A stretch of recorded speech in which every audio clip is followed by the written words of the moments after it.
그리고 다음 주부터는 드론 코딩을 할 거고, 그래서 우리가 안전하게 드론을 조종하기 위해서 그 조종사가 지켜야 될 사항에 대해서 알아보도록 하겠습니다.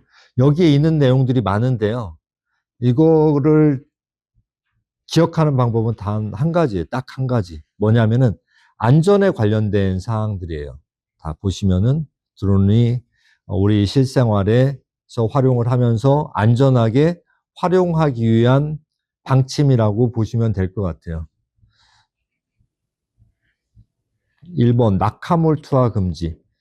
드론에 뭔가 물건을 달아서 투하하는 행위 위험할 수 있겠죠. 그래서 이 낙하물 투하 행위 금지되어 있고, 그리고 2번, 주거지역이나 상업지역 상공에서 비행하는 행위.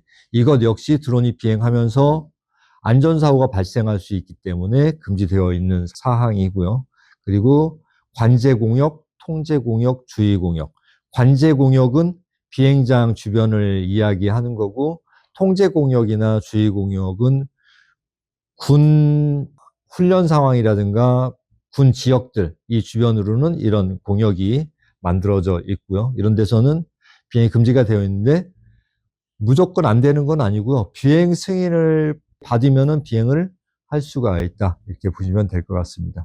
그리고 우리는 드론을 조종하기 위해서 눈으로 보고 드론을 조종을 하고 있어요. 그렇기 때문에 보이지 않는 상황에서 조종하는 것 역시 불법으로 되어 있고요. 안개가 끼었다든가 아니면은 야간은 일출 후부터 일몰 전까지겠죠. 이런 상황에서 비행이 금지가 되어 있고요. 당연히 음주 안 되겠죠. 자동차에서는 음주가 0.03%가 기준이 되는데 드론에서는 0.02% 기준으로 음주 비행이 돼요. 그래서 자동차보다도 더 엄격하게 법으로 제한되어 있다 이렇게 보시면 되겠습니다. 동력을 이용하는 초경량 비행장치 조종자, 우리는 동력을 이용해요. 여기에 무동력 비행기라든가 아니면은 유인 항공기가 접근을 했을 때 우리는 그 무동력이나 유인 항공기의 진로를 무조건 먼저 양보를 해야 된다. 이렇게 되어 있습니다. 조종자는 우리 무인 비행장치를 눈으로 식별할 수 있는 그런 상황에서만 비행을 할 수 있다. 다만 식별할 수 없는 경우가 두 가지가 있죠. 첫 번째는 야간, 그리고 두 번째는 비가식권 비행 이렇게 볼 수가 있겠어요. 비가식권 비행은 뭐냐면은 우리가 눈으로 보면서 비행을 해야 되는데 드론이 한 300m 정도만 가도 눈에 안 보여요. 이런 것 자체가 불법이란 얘기예요.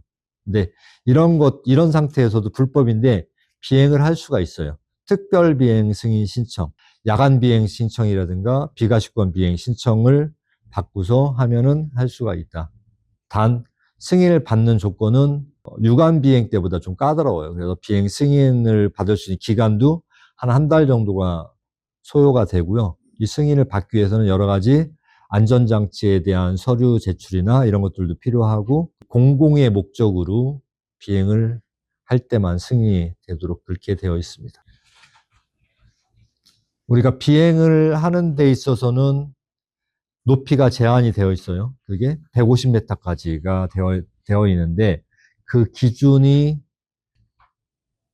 지금 여기 그림에 보시는 것처럼 위에 주변에 높은 건물이 있는 경우, 그리고 아래 그림은 주변에 건물이 없는 경우, 이렇게 봤을 때 위에 그림 한번 먼저 볼까요? 여기에 이 건물 높이가 50m라고 가정을 해볼게요. 50m 건물이에요. 그리고 그 50m 건물 주변에 150m 이내에서 비행을 하고자 해요. 이럴 때는 이 지상에서부터 높이가 얼마가 되냐면은 50m에 플러스 150m니까 200m 이내까지 비행을 할 수가 있다라는 얘기겠죠. 그죠? 그래서 이러한 기준이 적용이 되고요. 그리고 아래 그림 같은 경우에는 주변에 높은 건물이 없어요. 없을 때는 이 지면으로부터 150m 이내까지가 비행을 할 수가 있는 거가 되겠죠. 그래서 이것도 역시 어떠한 특별한 목적에 의해서 예를 들어 고도 300m까지 올려야 된다. 그럴 때는 또 비행 승인을 받고 할 수가 있어요.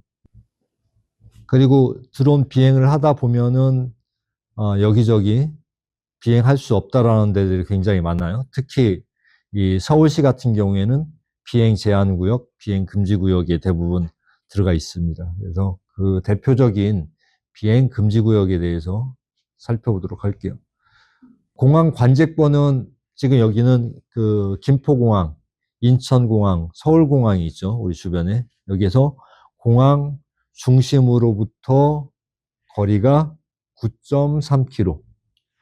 이게 이제 9.3km, 점 빼고 그냥 9km 또는 10km로 하면 좋을 텐데, 이게 기준을 노티컬 마일을 쓰다 보니까 5마일이 9.3km예요. 그래서 5마일이 되는 거고, 그리고 또 비행 금지 구역 중에 하나는 원자력 발전소 인근.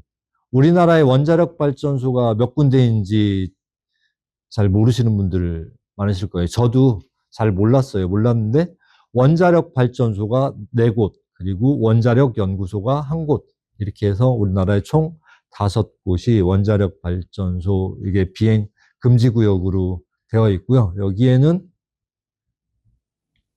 18.6km, 요거는 이제 10 노티컬 마일로 해서 이 지역이 비행 금지 구역으로 되어 있고요. 이런 것들이 드론 실기 시험에도 많이 출제가 되는 문제고, 앞에 드론 조종사 준수사항도 마찬가지고요. 그리고 드론 조종 실기 시험을 본 다음에 구술평가라는 거래요. 가장 조종사가 지켜야 될 아주 기본적인 사항이라고 생각을 해서 질문을 하거든요. 그래서 이런 것들.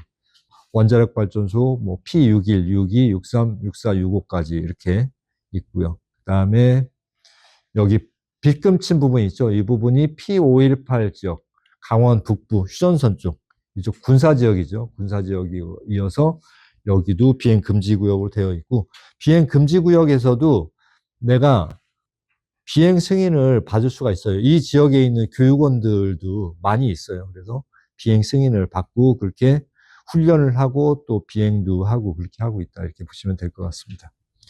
그리고 또 한 곳이 우리 청와대가 있죠. 청와대 인근으로 3.7km가 비행 금지 구역으로 되어 있다, 이렇게 보시면 될 것 같습니다.